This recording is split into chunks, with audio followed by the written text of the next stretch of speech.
Hi, my name's Robbie Samuels. I'm a virtual event design consultant and executive Zoom producer. I help national and statewide advocacy organizations strategically bring their events online with less stress and greater participant engagement. I also train and certify presenters and meeting professionals in all things Zoom, online facilitation, and virtual event design. Today, I'm going to be talking about a really great feature that allows participants to choose their own breakout room.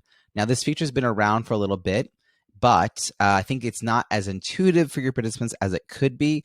And I've noticed that presenters often are not clear on their instructions. So today I'm going to be focusing on what are the instructions that you need to give participants for them to easily use this feature. I'm going to go down to the breakout rooms and click on this. Now, if you'd already had a breakout room session before, you're going to have to hit the recreate option and then choose, and I'll just make this a little bit bigger here. Then you'll have to choose the third option here that says let participants choose room.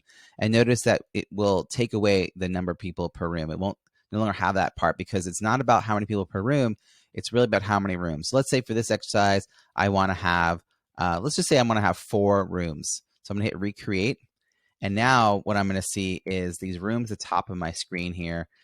And I have the option to rename them. So I want to give them each different names so participants know what the topics are in their rooms. But let's say in the process of typing these out, I make a mistake. Oh, I don't have the quite thing there. So what we do is you just go ahead, hit rename again, and then you can edit it. All right, now one thing you don't want to do once you've made all these names is you don't want to hit recreate. If you hit recreate, those names all go away and then you'll be like stressing to add them back in. What I like to do is actually have the names of the rooms written out on a separate document so I can just copy and paste them in, which lessens the chance that there's going to be a typo. Now is the part we have to give clear instructions to your participants, and this is what I say. Okay, everybody, in a moment, I'm going to click Open All Rooms, and when I do, you will then and only then see the Breakout Rooms button on the bottom of your screen.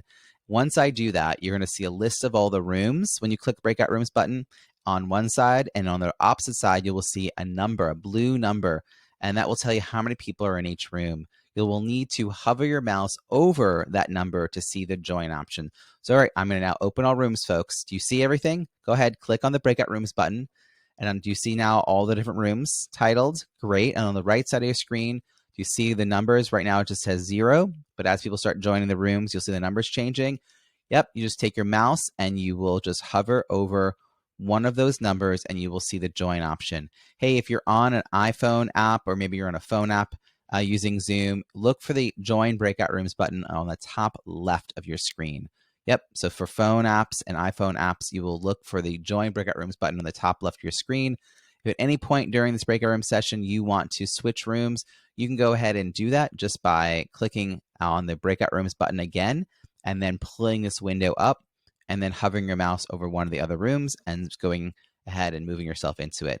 So you also might have noticed, by the way, as I end those instructions, that this was a 17-minute countdown. It's actually a 15-minute exercise, but I add in 2 extra minutes, 1 minute to kind of give instructions for those people who are new, and another minute because I've noticed that people often just take time choosing what room they're going into, even though they can choose rooms on their own and switch around. So I like to give a little bit of a buffer so that we don't feel like we're eating into the 15-minute exercise to give the instructions. I hope this was helpful, and I'll see you soon.